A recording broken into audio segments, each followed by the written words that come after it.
둔촌주공 너마저도. 자, 이게 뭐 우리가 사실 둔촌주공 가서 살 일은 많지는 않아요.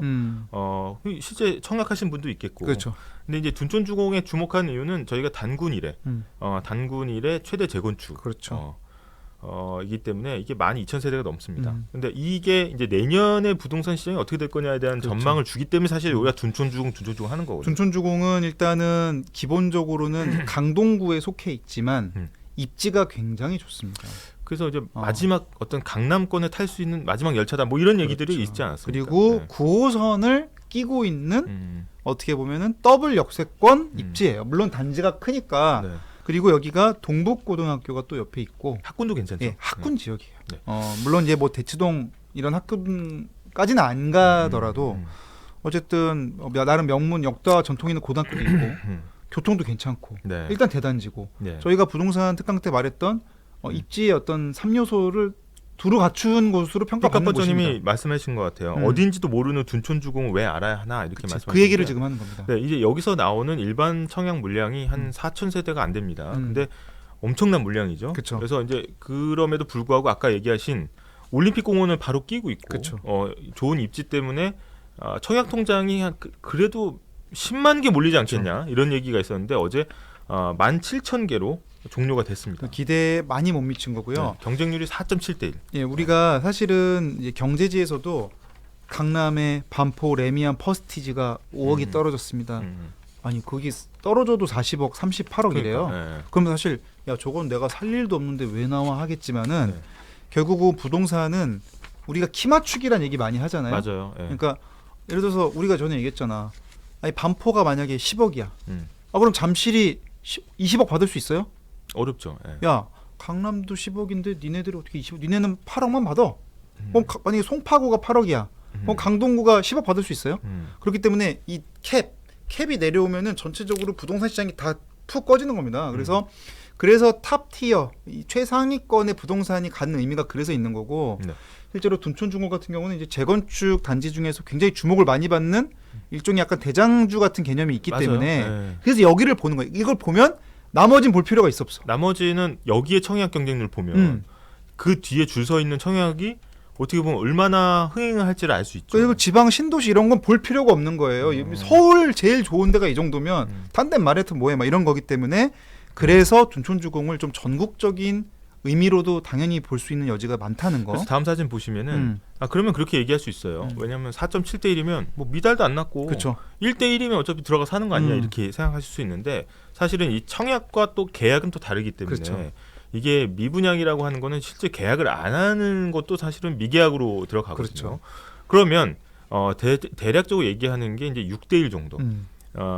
제 모집 가구의 한 5배수 정도가 일단 모여야 예비 당첨자까지 다 뿌릴 수 있거든요. 그렇죠. 아니 왜 대학도 그렇잖아요. 추가 모집을 감안해서 우리가 정원을 산출하듯이 이 정도로는 사실은 청약 그러니까 계약 미달이 날 가능성도 배제할 수는 없는. 그렇죠. 근데 그래서 한 6대 1 정도 되면 그래 선방했다 이렇게 얘기하는 거고 안 팔릴 일은 없겠네. 1순위 마감이라고 얘기합니다. 그러니까 2순위는 받을 필요가 없는 거예요. 왜냐하면 1순위 청약자들 가운데서 그냥 예비 당첨자까지 전부 다 됐기 때문에 그렇죠.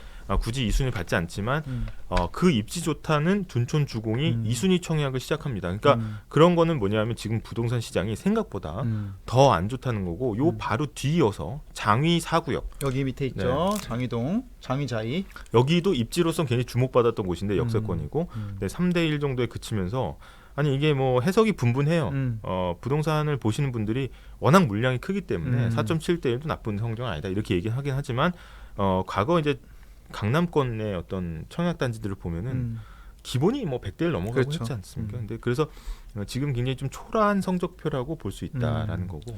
근데 그 말은 결국은 이제 뭐 둔촌주공의 개별 사례는 그렇고 이거를 이제 부동산 시장 전체로 좀 우리 확대해서 좀 얘기를 해보자면 일단 내년도의 어떤 분양 시장 전망 자체가 굉장히 어둡다고 할 수가 있겠죠. 네, 그래서 지금 나오는 얘기가 사실은 이게 다 연결이 돼 있습니다. 이런 12,000세대를 지르면 그냥 건설사가 자기 돈 가지고 지을 수 있겠어요? 다 돈 빌려서. 다 돈 빌려서 다 땡겨서 이제 지어야 되는데 사실은 아파트가 완전히 지어지지도 않았는데 그렇죠. 아파트를 담보 잡을 수는 없잖아요. 그렇죠. 그러니까 아파트 그림으로 담보를 잡는 거예요. 요 그림 요거 네. 요걸로 잡는 거야. 자 보십시오. 어. 여기 이렇게 세워지면 세대당 얼마고 이 세대가 얼마씩 내면 여기 한 구멍에 10억씩 받을 거예요. 네, 그렇게 하면 이제 얼마가 하니까 저희한테 투자하시면은 이렇게 저희가 나누고 이익을 낼 겁니다라는 프로젝트 단위에다가 그렇죠. 그걸 가지고 돈을 끌어들이는. 아니 이걸, 사실 예전에 정주영 회장이 거북선 사진 갖고 가서 돈 빌려온 거 아니에요? 그렇죠. 이제 어? 그 혼란한 시대죠. 그렇죠. 근데 이런 사진을 가지고 청사진을 가지고 프로젝트 자체만으로 파이낸싱 하는 거 이제 프로젝트 파이낸싱 PF라고 얘기를 합니다. 그래서 이런 것들이 사실은 잘 될 거라고 생각하고 돈을 빌린 거예요. 그렇죠. 지금 어떻게 됐어? 지금 잘 안 된 거지. 그러면 사실 기대가 무너지는 거고 자금 사정이 악화될 수 있다. 그리고 기대가 무너지면 돈을 빌릴 때 빌려주는 사람이 어떻겠어요? 더 안 빌려주려고 하죠. 이자 더 내놔 그럼. 그렇죠. 이제 응? 이자 더. 난 위험을 더 부담해야 되니까 그러면은 당연히 금융 비용이 올라가고 금융 비용 올라가면 당연히 그게 분양가에 반영이 되고 점점 이제 뒤로 갈수록 그럼 예를 들어서 제가 만약에 딩딩자이를 분양하러 가. 자이가 붙었어? 딩딩자이. 딩딩? 그럼 이제 딩딩 빌리러 가. 입지는 좋잖아. 아니 입지가 둔촌 주공보다 안 좋을 거 아니에요. 그렇지. 여기가 지금 서울에 땅이 얼마 없으니까 저 딩딩자이하게 돈 좀 빌려주세요. 그럼 어떤 말 하겠어?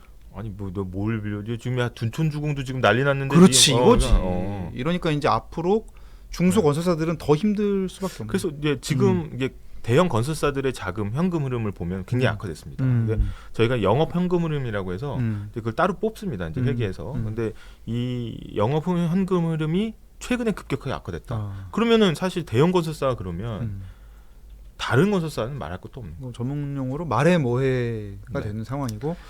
그래서 지금 지방 건설사 이미 저기 부도원 안대들이 나오고 있어요 지금. 그래서 기본적으로 지금 내년 전망도 안 좋아지고 건설사들의 자금 사정도 악화되기 때문에 실제로 이제 한국은행이나 금융당국도 둔촌주공 청약 성적표를 본 거야. 주의 깊게 보고 있어요. 왜냐하면 이게 한번 PF에 악영향을 미치면 미분양이 쌓이면서 이게 자금 경색으로 가면 금융권으로 또 옮겨 붙을 수가 있거든요. 그렇죠. 그래서 이걸 주의 깊게 보는 겁니다. 그래서 우리가 둔촌주공에 살지 않더라도 야 둔촌주공 청약 얼마 나왔어 이렇게 얘기하는 이유 기사들이 쏟아진 이유가 약간 그런 겁니다. 그런 이유인 네. 거고요.